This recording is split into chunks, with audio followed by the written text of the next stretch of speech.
Olá, boa tarde a todos e todas. Esse é o nosso encontro Reflexões à Luz do Espiritismo, aqui pelo MAP, Movimento de Amor ao Próximo. Agradecemos aqui a sua participação pelo Facebook, pelo Instagram, pelo YouTube. Lembrando sempre que o nosso material vai estar sempre no nosso site. Você pode compartilhar, acessar em qualquer momento, a qualquer hora. E como sempre, hoje nós temos aqui um tema muito especial, mas hoje eu digo que é muito especial mesmo, porque nós vamos estar conversando aqui com nossos parceiros, nossos irmãos, que são vizinhos mesmo assim, de cerca assim, de muro assim, a gente consegue passar de um lado para o outro na mesma instituição, já fizemos isso inclusive, né? Do Cristo Consolador, né? O MAP Itaguaí. Então, nós vamos aqui conversar com os nossos vizinhos, né, da nossa instituição Ileda Oxum Apará. Além de conhecermos um pouco mais da história dessa importante instituição, da filosofia, da religiosidade de matriz africana, vamos conversar também sobre alguns aspectos da intolerância religiosa. E para nos inspirar, nós trouxemos aqui um texto, né, do Evangelho segundo o Espiritismo, que Kardec fala sobre esse capítulo, a máxima, fora da caridade não há salvação, e destaca assim: é a consagração do princípio da igualdade perante Deus e da liberdade de consciência. Tendo essa máxima por regra, todos os homens são irmãos, e qualquer que seja a maneira por que adorem o Criador, eles se estendem as mãos e oram um pelos outros. Então é nessa tônica aqui que nós começamos o nosso encontro de hoje. E vamos falar um pouquinho do nosso convidado. O currículo dele é bem extenso, é bem amplo, então só vou citar alguns aspectos aqui. Ele é cogestor do Ileda Oxum Pará e do Instituto Jair de Ogum. Representa a liderança comunitária, ele é escritor, poeta, contista, palestrante, promotor de afroturismo e de prática para salvaguardar a difusão da história e memória. É guardião do legado material e imaterial do Babalorixá Jair de Ogum, que nós estivemos lá fazendo uma visita, é um espaço maravilhoso, encantador.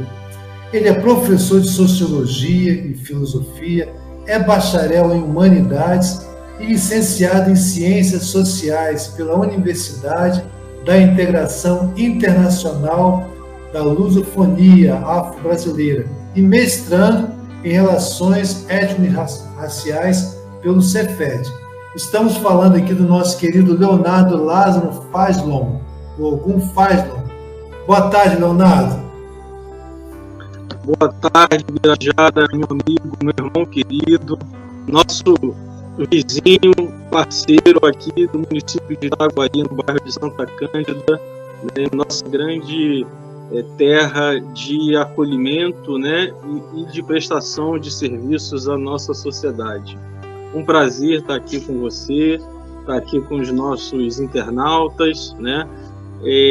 Desde já aproveito aí a oportunidade da apresentação para parabenizar, né, ao MAP pela importante iniciativa de um canal de comunicação para que a gente possa fazer reflexões à luz do Espiritismo, para que a gente possa compreender, né, desmistificar e transmitir uma mensagem humanitária, né, para a nossa sociedade, entendendo esses canais de comunicação como uma ferramenta muito poderosa para que a gente possa, de fato, nos enunciarmos, né? Parabéns. Olha, eu posso dizer que a emoção nos toma aqui, de sensibilidade. Eu acho que esse momento assim está sendo um momento ímpar para nossas instituições. Aí eu estou falando aqui tanto do Samaritano, do MAP, e da instituição que você representa. Então, com certeza já está sendo muito rico, e os nossos internautas que já estão aqui nos acompanhando podem deixar aí as suas colocações, as suas possíveis indagações, né? Perguntas possíveis que depois a gente vai interagindo aí. Então, Léo, inicialmente a gente gostaria que você falasse um pouquinho dos valores e da instituição, né, princípios que você representa, né? Que a gente possa estar conhecendo, né, como é que é esse espaço, como é que são esses princípios, esses valores que a instituição trabalha e considera, né? Sim, sim. A gente diz sempre aqui, Bira, que todo nascimento tem o seu contexto histórico, né? O Ilha do Oxum-Pará, ele nasce ali no ano de 1972. E naquela conjuntura histórica, a gente vivia, né, um regime militar que fechou algumas articulações políticas, né, sobretudo da organização dos movimentos negros, né? A gente tinha antes de 64, né, a Frente Negra Brasileira, que era uma das maiores organizações políticas, né, que estava ali fazendo a busca pela integração da população afrodescendente, e todos esses movimentos de organizações foram fechados. Caramba, vai entrar uma chamada aqui, desculpa. Mas está tranquilo, não está interferindo aqui não. Né? Tá, perdão. Isso vai acontecer um pouco, liga aqui toda hora. Eu continuo ou retomo? Não, continua, tá ótimo. Tá. Ao vivo é assim mesmo. Tá bom. Então, nessa conjuntura, Bira, a gente tem ali no início da década de 70, no final da década de 60, a retomada dessas organizações políticas, né? Em 1968, a gente tem ali o surgimento do Teatro Experimental do Negro, né? Inaugurado por um grupo de artistas, né? Mas sobretudo pelo Abdias do Nascimento. E na decorrência disso tudo, a gente tem na década de 70 a criação do MNU, Movimento Negro Unificado, do IPCN, Instituto de Pesquisa da Cultura Negra, né? E o Ilha do Oxum-Pará, não com essa expressividade toda, mas ele surge também no afã desse movimento, né? E algumas lideranças do movimento negro na altura, como Lélia Gonzalez, como Januário Garcia, Silvio Aleixo, né? Essas pessoas todas estavam preocupadas com um aspecto muito peculiar do que a gente estava chamando, do que se conhece, do que é o racismo, né? Que a gente debate muito o aspecto socio-racial, né? Mas a gente ainda hoje debate pouco um aspecto étnico-racial, né? Pensar a dimensão do racismo pelo viés da cultura, dos valores civilizatórios, da filosofia africana, né? Isso tudo também foi acometido, né, pelo processo do racismo no Brasil. Isso teve um apagamento, né, da história. Então, algumas pessoas estavam ali também atentas a isso. E elas, nesse contexto histórico, elas se encontram com o Babalorixá Jair de Ogum, que foi o fundador, né, a autoridade tradicional, né, que organizou todo esse grupo, e eles fundam o Ilê do Oxum-Pará. O Ilê do Oxum-Pará, então, hoje a gente compreende o conceito de comunidade tradicional de matriz africana para se referir àquilo que é conhecido popularmente no Brasil como terreiro de Candomblé ou terreiro de Umbanda, né?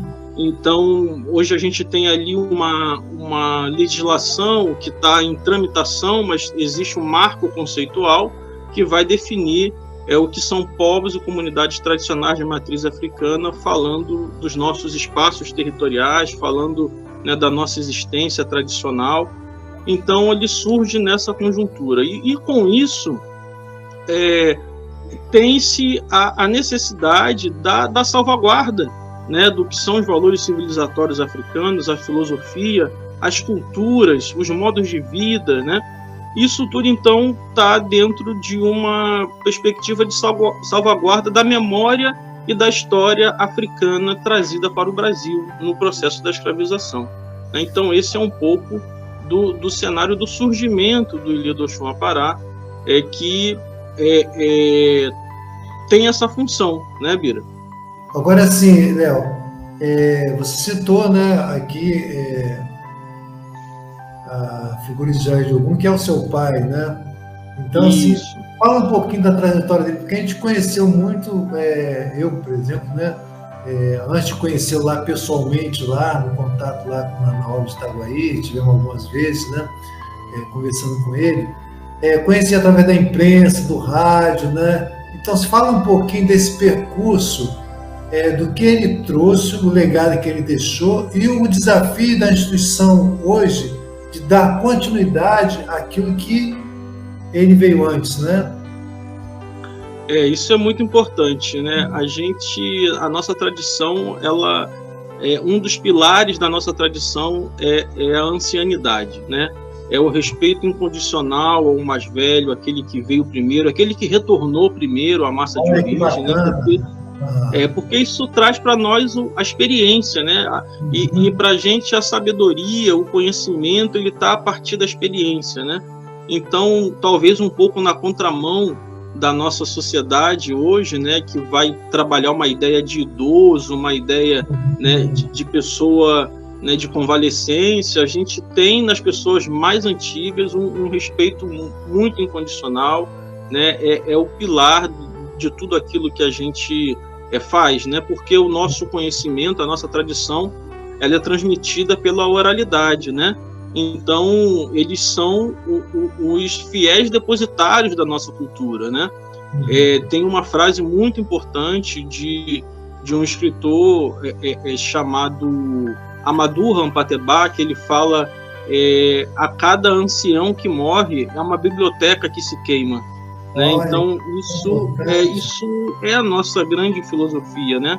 Então, o Babalorixá Jair de Ogum, como você bem colocou, meu pai biológico, né? Ele inaugura esse processo e ele, ainda ali na década de 70, de 80, né? Ele tem essa ascensão, né? Social a partir da Rádio Globo, né? Isso.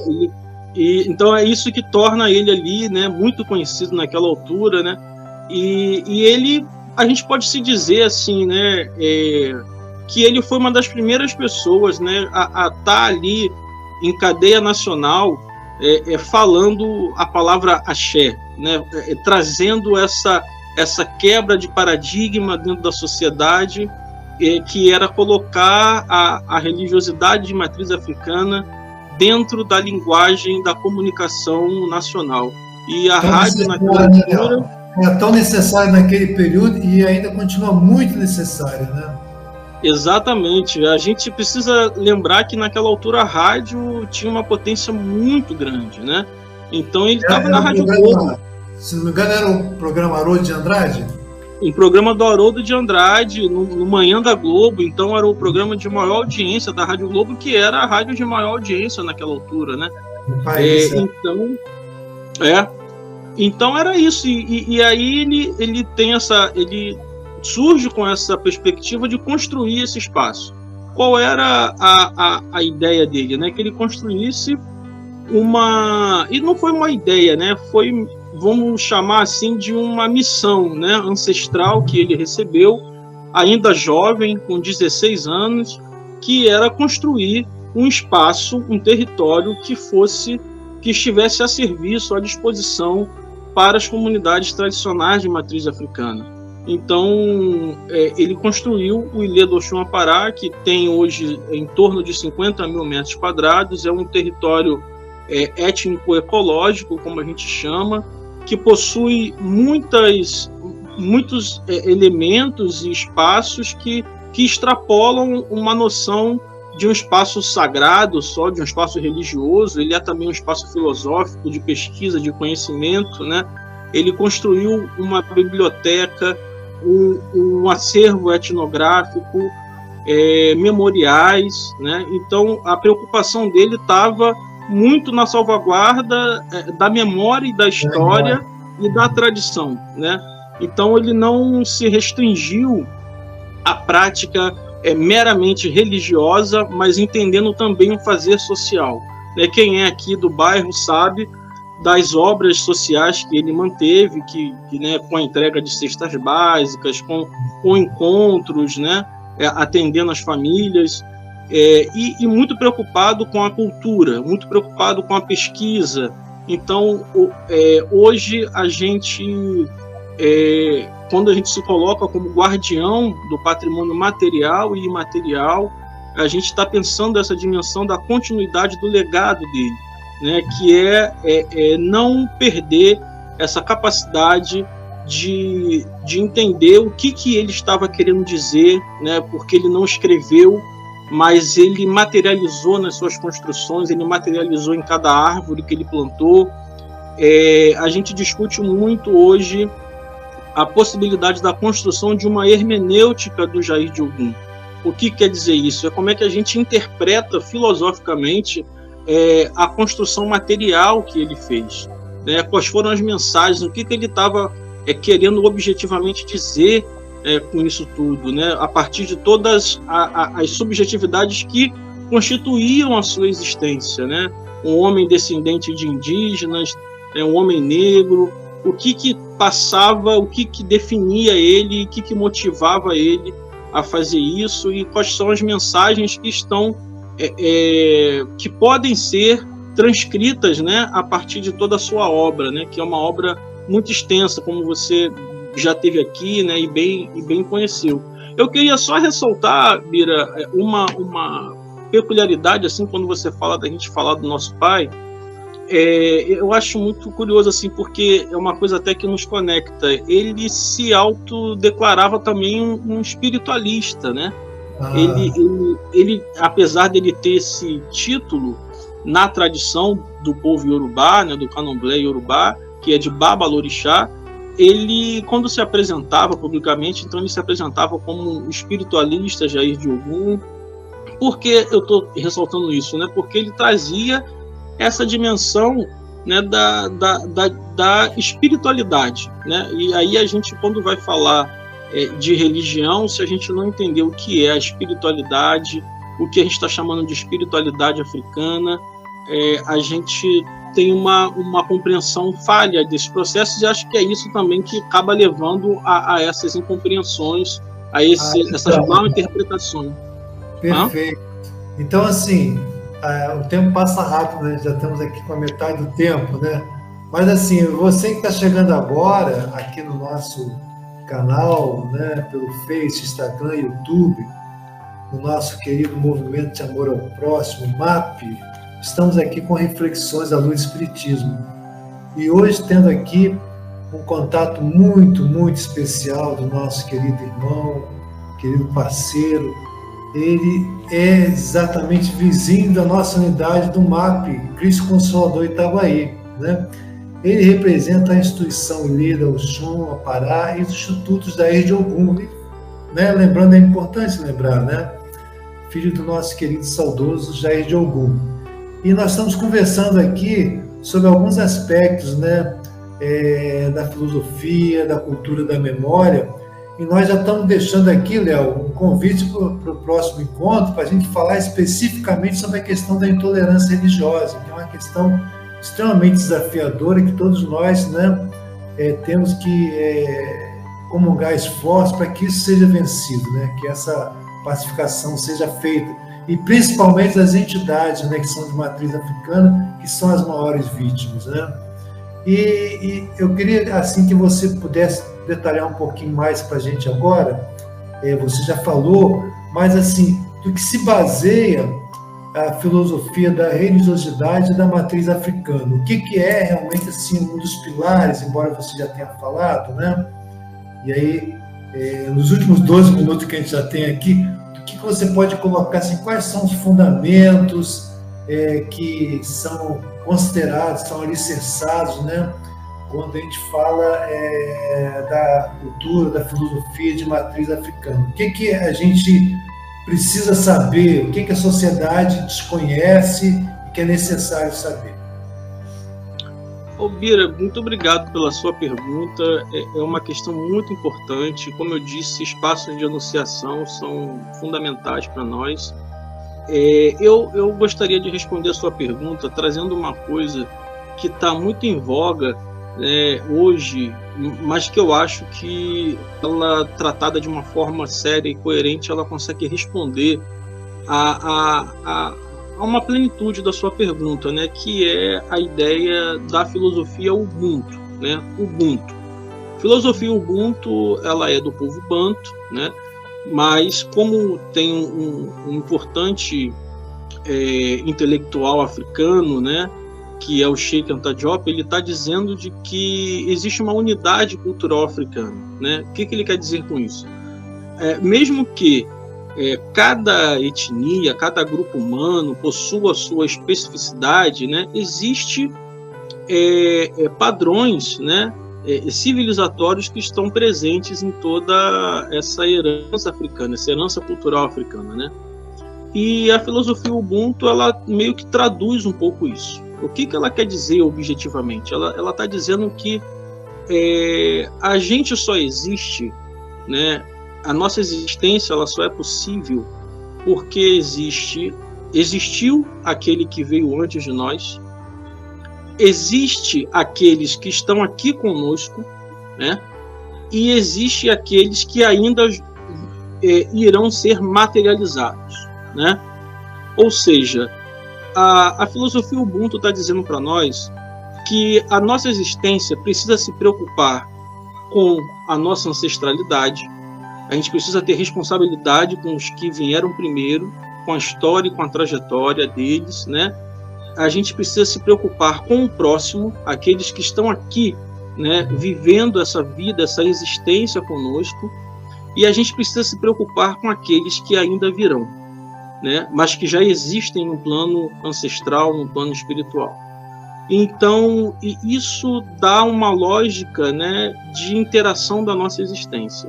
Agora, essa interação, ela não está tão somente restrita ao humano, né? Ela é uma interação muito mais complexa, e ela prevê uma dimensão do corpo, da mente, da ancestralidade e do meio ambiente, né? Quando a gente consegue compreender isso, a gente vai entender que a totalidade da nossa existência, né, ela não se resume só ao humano, ela não se resume só ao nosso corpo, né? Ele tem uma função importante, mas ela também está em tudo aquilo que existe, tudo aquilo que tem vida, né?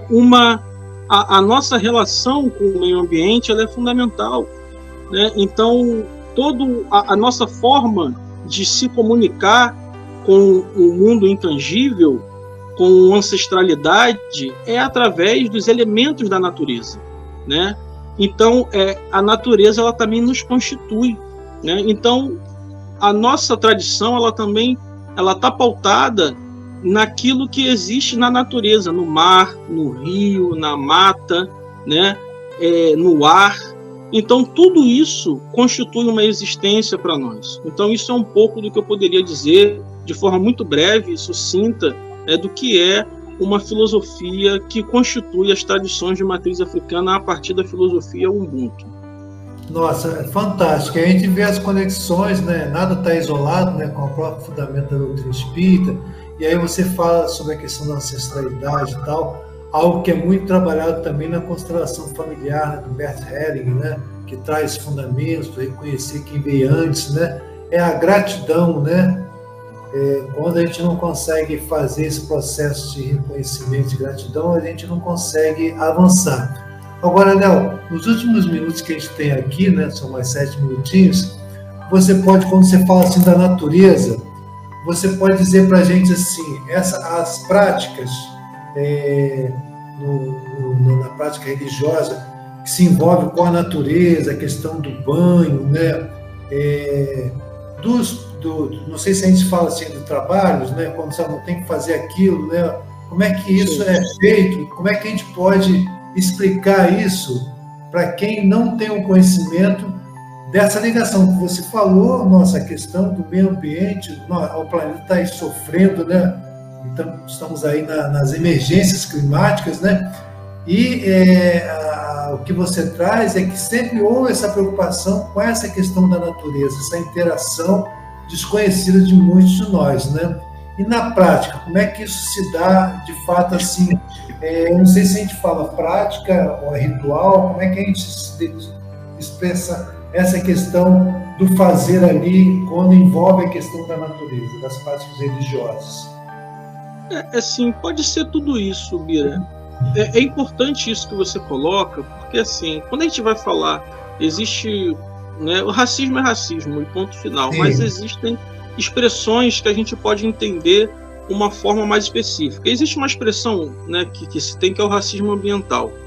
Quer dizer, quando a gente tem uma degradação, né, de um ecossistema, quando a gente tem um impedimento das comunidades tradicionais acessar a cachoeira, acessar o mar, pela violência ou pela repressão do poder público, a gente é um ato de racismo, porque você está impedindo uma cultura de matriz africana de se reproduzir, né, semioticamente, de se reproduzir semanticamente, né?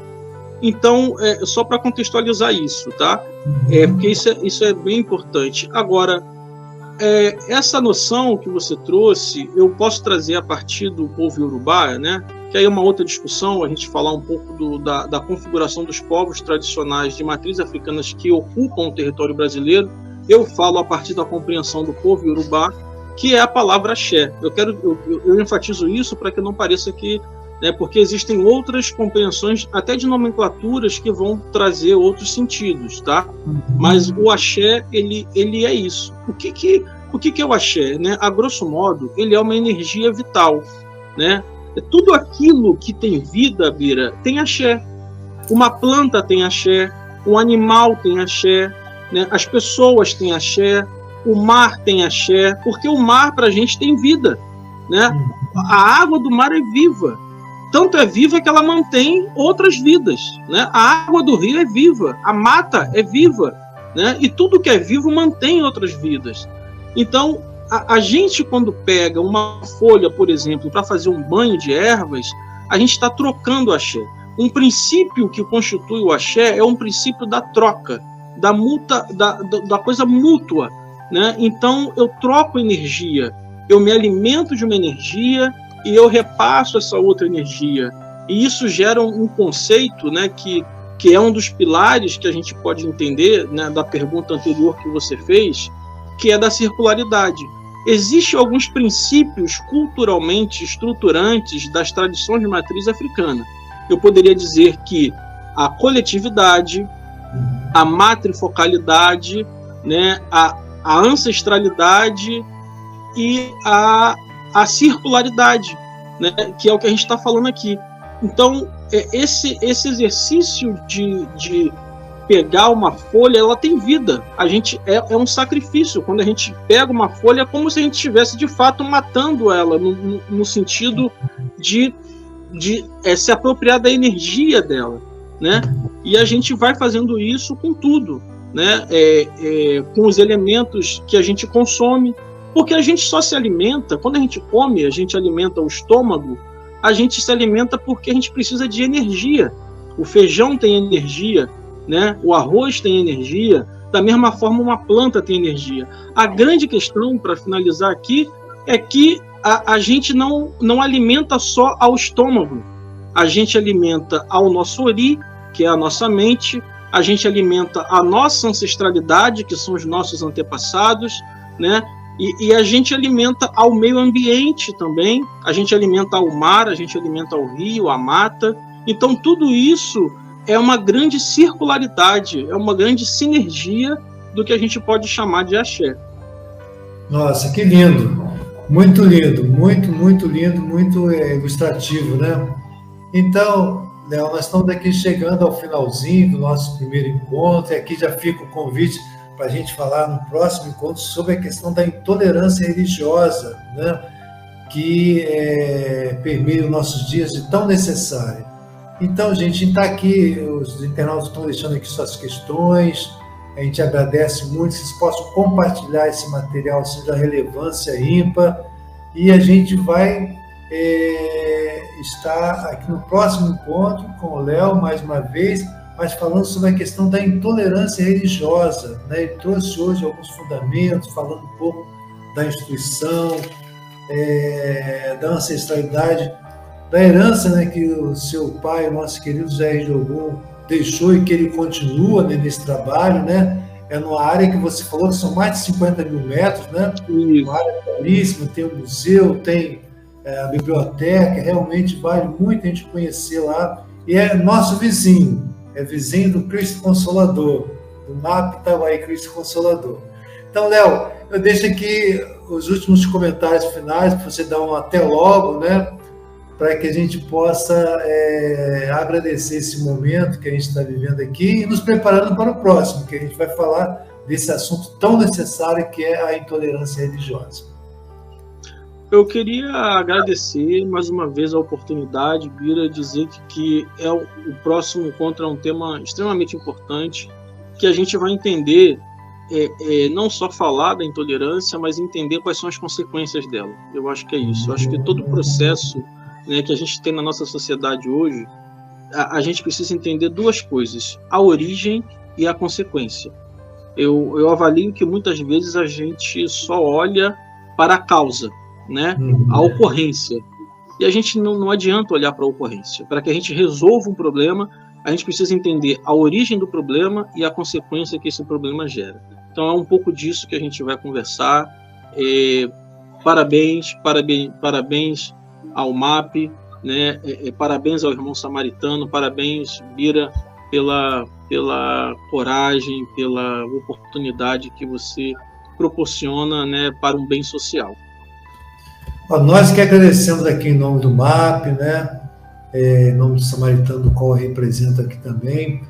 É um momento para a gente assim, muito vibrante e emocionante mesmo, da gente estar conseguindo, depois de tantos anos, nos conhecermos mais e conhecermos, sobretudo, né, esse cabedal de conhecimento que você traz como professor, como estudioso, né, como poeta, escritor, tão necessário que a gente possa disseminar isso aí. E no que você falou da humanização, dessa circularidade, né? Com certeza o nosso encontro, o segundo encontro, vai aprofundar mais essas questões e vai ser extremamente ilustrativo para o nosso aprendizado do que nós podemos pensar sobre esse aspecto todo que envolve aí a questão da intolerância religiosa. Então, agradecemos mais uma vez, em nome do MAP, em nome do nosso presidente Ivan Perdigão. Muita paz, paz e luz, paz e bem, paz.